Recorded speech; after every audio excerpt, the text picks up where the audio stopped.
So, how did I discover Emma Coates? Well, you know, I try and frequent the internet every so often, and there was this thing I encountered called the 22 story rules I learned from Pixar or something like that, right? And I thought, wow, this is really interesting because, you know, Pixar is such a quiet organization. They don't talk a lot about what happens between their walls, at least until the recent book. And now Emma spent time at Pixar. She doesn't represent Pixar. They barely represent themselves. She does speak for herself, and the stuff she tweeted was stuff she picked up while at Pixar. And it was really good, and it went completely viral. Emma's one of the people here today I'm super anxious to talk to. Emma got her start in story at Pixar Animation Studios in 2007 as a story artist on the feature film Brave. While at Pixar, she also worked on such films as Monster University and Inside Out. Since leaving Pixar in 2012, Emma has worked on numerous projects for DreamWorks TV, Scott Free, and Paramount. Scott Free is Ridley Scott's company, right? Mm-hmm. And Paramount Animation. She teaches story structure at Otis College of Art and Design while continuing to develop her own films as a director. That's Emma Coates. Welcome. Thank you. Emma, the reason why I wanted to talk to you in the presence of this crowd was that at the very earliest stage, spoken word, a term we use in the radio space, the audio space, those were stories. And that's your specialty. I want to ask you how you would define a story and why we should care about that. And I want to do it by warming you up with a quote that I found from a book called Difference. The author's Bernadette Jiwa. Here's the quote. Before paper, ink, and white space, we had only words. The words and stories we paid attention to had to have meaning for us or they didn't get passed on. We gathered around campfires to listen and sat around tables talking and drinking tea or got comfortable with a book on our mother's lap. The medium didn't matter. What mattered was the connection, the animal warmth and trust. Is that what a story is? Yeah, is this the mic on? Yeah. Okay. Yeah, I think that's absolutely like what a story is. It's kind of like a shared experience, and I think in looking to figure out like why stories are so important to us, like why we seek them out so actively, like why that's the way that we connect to like whether it's a brand or like a fictional world is through the story. I think it's like, yeah, it's trying to figure out like the answers to the questions we have through kind of somebody else's experience, and story is the way that we share that experience or, you know, hypothetical experience with the audience. What's the difference between an anecdote and a story? Is there one? Well, if you have a 5-year-old, you probably know like the anecdotes that a 5-year-old comes up with. You're like, but what's the point? Like, so you dreamt about a toaster. That was cool, I guess. But yeah, I think a story has something to take away. It has a purpose. It has a kind of an object that you're leaving the audience with. So you're saying payoff. A payoff, yeah, or you know, a moral, or yeah, whatever it is. I read the book that your former boss, Ed Catmull from Pixar, wrote called Creativity, Inc. He had a sentence in there that really struck me that I've discussed with you already, but I want to bring up with you now. And I think it's a sentence that will surprise the people in this audience. Here's what he said. Early on, this is Ed Catmull, the founder of Pixar. Early on, all of our movies suck. Yeah, it's kind of actually, like, from working there, we would get alarmed when it didn't suck early. We'd be like, oh no, what's wrong? Like, we need to, like, we know it's just down the line, it's gonna suck. So get it out of the way fast. I think, like, is it Steve Jobs who was saying, like, fail fast? Mm-hmm. Or is that an Ed Catmull? It's one of them, yeah. But definitely that's the attitude that I picked up, learned from Pixar, was just like, get it up as soon as possible, start fixing it as soon as possible. Like, you can't fix anything if it's just in your head or like as a hypothetical. Of course it's perfect. Yeah, it'll work. But once you get it down and solid, yeah, you see all the problems and you see kind of the things that surprise you that does work. That path from conception to finished product Yeah. in the Pixar world is what, 3 years? Anywhere from 3 to many more. Like, I don't know if he says any definites, but like once the director's working on it, like the inception of their idea, like I think they came up with WALL-E when they came up with Bug's Life. Wow. So it was kind of gestating for that long. So that's a long time to suck, is my point. You know, and I guess what I'm trying to get my head around for the purpose of the people in this room, all of whom are, you know, are storytellers and people who work with storytellers and people who hire talent and train talent, coach talent and fire talent, is, you know, it's supposed to suck at first.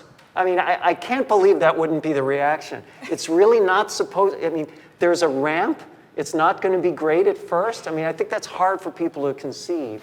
Yeah, well, and I think a lot of that, too, is the process at Pixar allows for that. It's built in. Talk about that. Yeah, so like something that I've learned in, you know, venturing outside of the world of Pixar, like I started there, and so I kind of grew up in it, and realizing that outside, you don't have 3 years to work on a project. Mm-hmm. So if you have a shorter timeline, necessarily you need to figure out what works and just kind of like, all right, it's good enough. It's good enough, let's go.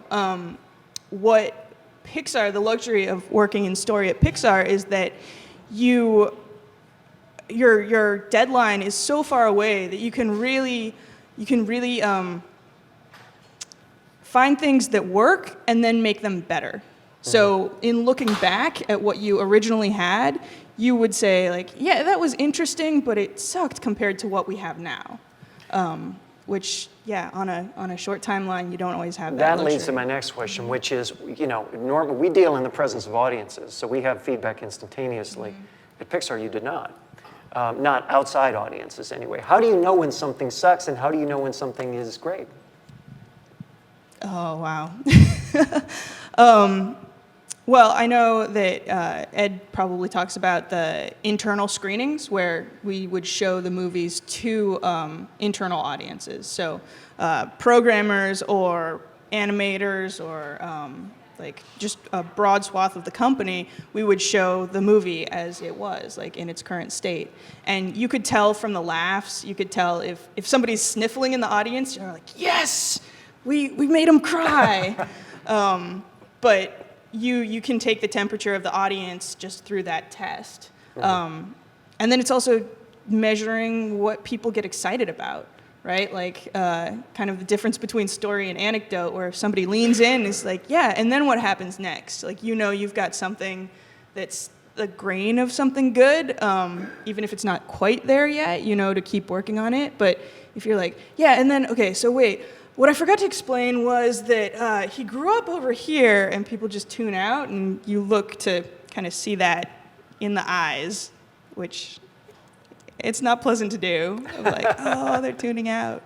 At Pixar, from what I understand, early in the stage of development, they would bring together a group that includes all the directors, people that are working on different movies other than this one, who are able to provide their feedback. And the deal is that the feedback's not binding, but the feedback is invited and the feedback is safe.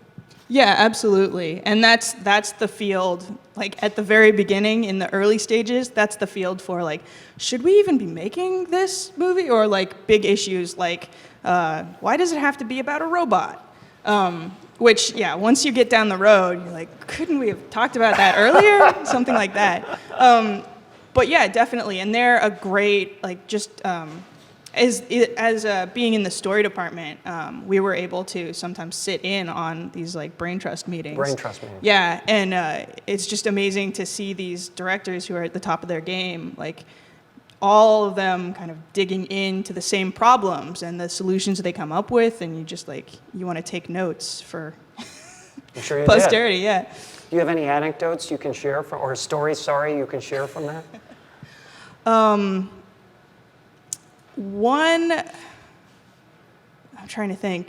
One of the things that really stuck with me that I think I heard first in one of the Brain Trust meetings, but then I think he's said it later, is Andrew Stanton, who directed WALL-E and Finding Nemo, and John Carter. He was talking about how... Let's stop at Finding Nemo. He was talking about how our job as storytellers is not just to take the first thing that comes to mind.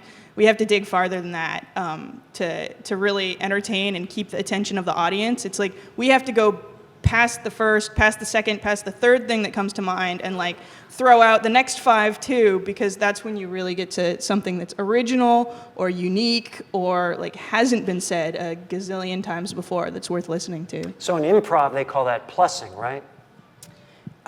In improv, You had improv classes too. Yeah, we had improv classes. I think that one would be like, there's this game where you play with a bell. Somebody has a bell, and you say something, and they ring it, and then you have to say something else. Like it's rejected, or you like. They want a better answer? Yeah, exactly. So you just keep answer. going until you say something entertaining, and then they let you keep going. So what is it, and a couple more Pixar questions to get these out of the way, but it's rare that people get to talk to folks who've had your experience. I know there are, more than 1,000 people who've worked there over time, probably 1,000 people right now that are there. What is it like to work there? Well, they don't actually have a monkey that works there. It's on some of the special features. I was kind of disappointed when I started. But there are a lot of scooters. I think just like in terms of the culture there, what really shocked me when I started and was like delightful was that there's this sense of the best idea wins out. And that kind of like goes across all the different like departments, the different levels.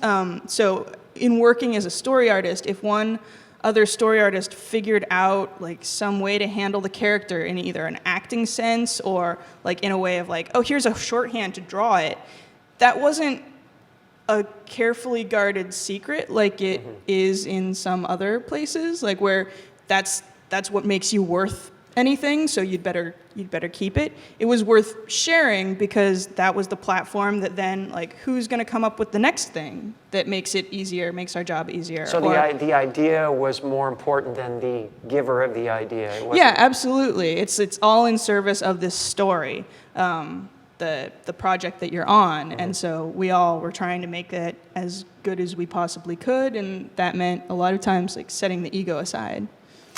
I know that I'm going to go through some of the rules of storytelling that you shared, but before I get to those specific things, are there any other bigger lessons that you learned from working at Pixar? Not story related, just bigger things that you learned. Yeah, I think just not to take any rejection of ideas personally, and one of the really important things I learned at Pixar was to fully commit to an idea and also at the same time be ready to drop it completely when it doesn't work anymore, which is really difficult to train yourself into, to kind of like spill your guts out on the table and then scoop them back in and run off. And it's like, okay. That sounds like an animated sequence. Maybe not in a Pixar movie. I want to go through some of these story points. What led you to create and publish in the form of 22 tweets these story points?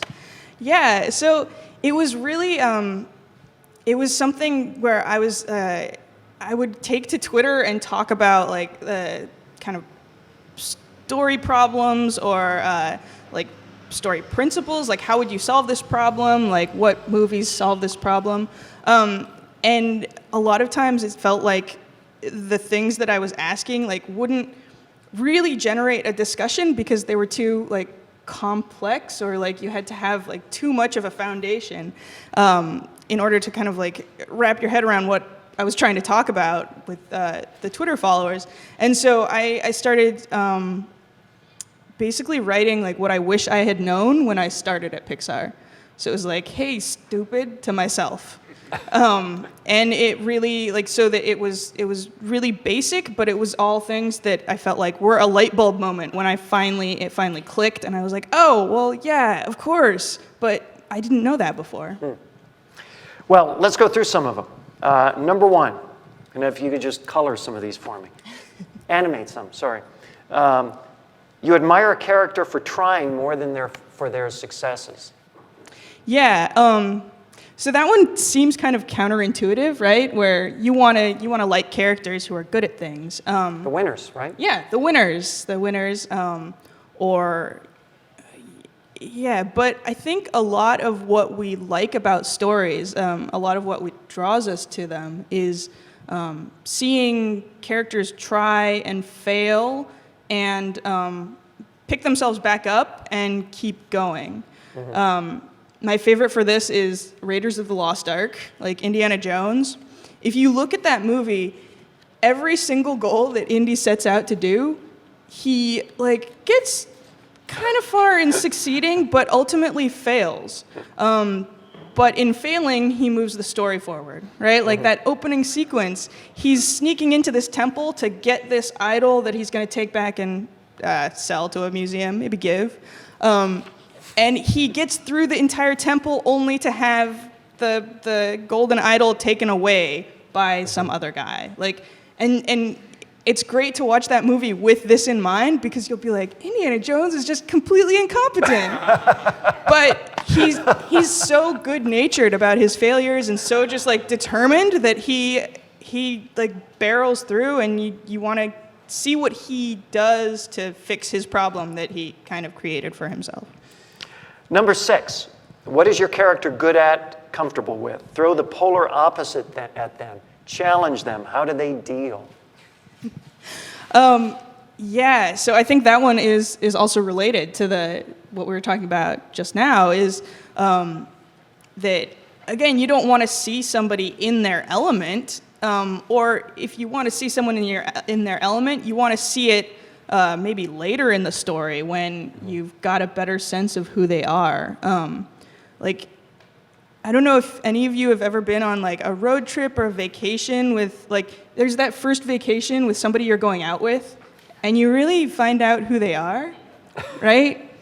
Because the minute something goes wrong, when they're oh, the itinerary, it's wrong, you're are they gonna roll with it or are they gonna freak out? And that reveals character. So I think that's where that comes from. Number 12, discounting the first thing that comes to mind, and the second, third, fourth, fifth, get the obvious out of the way, surprise yourself. This relates to what you were saying before. Yeah. So in order to not just completely repeat myself from what I said Fair earlier, there's this BAFTA talk that Charlie Kaufman did, which if you guys haven't heard it, you should look it up. It's on SoundCloud. But Charlie Kaufman, the writer of... Yeah, the writer of John Malkovich, right? And John Malkovich. Synecdoche, and Adaptation. Adaptation. Yeah. Yes. So really inventive, imaginative writer. But he has this whole talk on storytelling and why it matters to him. Mm-hmm. And one of the things that he says is that to him, what matters about storytelling is reaching down inside of yourself and finding the one thing that makes you unlovable and putting that into your story. Because if you do that, somebody else will see it and they'll recognize it and they won't feel so alone. Mm-hmm. Which is kind of to that idea of what's the first thing? What's the second thing? What's the third thing? Mm-hmm. Those are the easy choices. Those are the choices that don't hurt you, right? And they don't surprise you. Yeah, they don't surprise you. Right? They're not exciting or new. But to dig deep, or to be emotionally real, or to just go completely off the rails, that's surprising, and that makes people pay attention. Mm-hmm. Mm-hmm. Number 16, what are the stakes? Give us a reason to root for the character. What happens if they don't succeed? Stack the odds against. Yeah. So that's one where that was just such a light bulb when I finally figured that out. Or, you hear it, but when it finally clicked to me and I was oh, right, a character there has to be more at stake in a story than just a character's happiness. That the character will be unhappy if he doesn't get this job. No, you stack more things on there. He's gonna lose his house if he doesn't get the job and can't make a payment. Mm-hmm. Now that's a problem that we can all relate to, as opposed to like, oh, you're not going to be happy? Like, welcome to the world. Here's the last one I picked out, number 21. You got to identify with your situation and characters. You can't just write cool. What would make you act that way? Yeah. So that's kind of, I'm trying to figure out how to This is about walk relevance, through that one. right? Yeah. It's about relevance. It's also about kind of like being genuine with your characters, where Clarify what that means. yeah, so like you've got a character who's a murderer. Maybe even if you wouldn't murder someone, there's a circumstance you probably would, right? So it's like exploring that. So walking down that road of like, okay, so what, maybe this character has a worse temper than I do, but if my kind of like murdering impulse comes from being angry, then that's where I would go with that. But maybe it comes from kind of like Game of Thrones political maneuvering, right? Mm-hmm. Like, as I'm imagining myself in a situation where I would do something like that, mm-hmm. then it lends like more reality to the character mm-hmm. itself, as opposed to just like cliche, like, oh, because he's a bad guy, right? He'll murder people. Yeah. What is the most important thing in the construction of any story? The end? I don't know. Is that your final answer? That's fine. That's the end of the talk here? No. I want to give people a chance to give some questions. Anybody have questions for Emma Coates? How do you get from that first, this idea sucks, to this idea is okay? But it's the same idea, and somebody's going to say, wait a minute, didn't that suck just a month ago? Wow, yeah. I think it's about, that's all about, to me, like figuring out what is that thing that's interesting to me or to you about the idea, and stripping away everything that doesn't contribute to that. And then you've got this one kind of clean idea that you can circle around and find different approaches to, where if it's like, all right, so this story about brothers in the mafia nobody's responding to, but if what's really exciting to me is a story about brothers, then I can take that piece and see if brothers who are dogs works better for people. John Grisham once said that he writes his books, he writes the end first, so he doesn't have to worry about it. Have you ever tried that, or do you recommend anybody trying that? Yeah, definitely. It's a great exercise to do if you haven't tried it before, to come up with an ending that really excites you and then work backwards.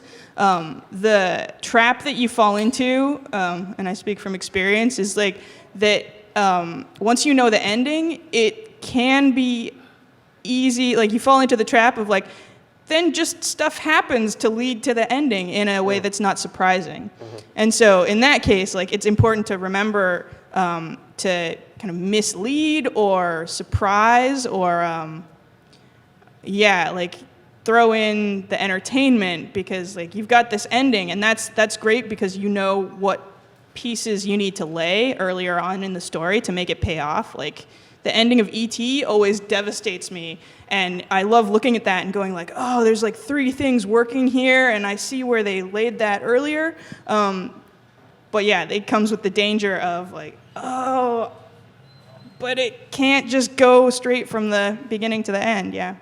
Going back to the first part of the talk about that period of time where things are going to suck. And the word deadline was also used a few times. So, and thinking of developing talent, in the case of most people in the room, or building morning shows, if Project A has a far-out deadline, but Project B has a much shorter deadline, how is the creation process different? Maybe the creative, story creation process different to meet that early deadline without compromising quality? I think it just like you have to kind of speed up the brainstorming process and the weeding out what doesn't work. Having a lot of time to work on something allows you to go down roads where you have the luxury of saying like, well, I don't know if this is going to lead to anything good, but let's see. And maybe you find like a gem in there that you can bring back and put into the project, the longer project. But I think with a short deadline, you don't have the luxury of going down and exploring and finding that. So you kind of have to focus your search in a closer proximity. Yeah, you're just making decisions earlier, and then you have to stick with them, which with the longer project, you can try out a lot more different things. Would you say more people or fewer people are better in the process when it's a shorter timeline? With a shorter timeline, I would say fewer people at the start, and then you have to crew up to get it done, right? That's exactly right.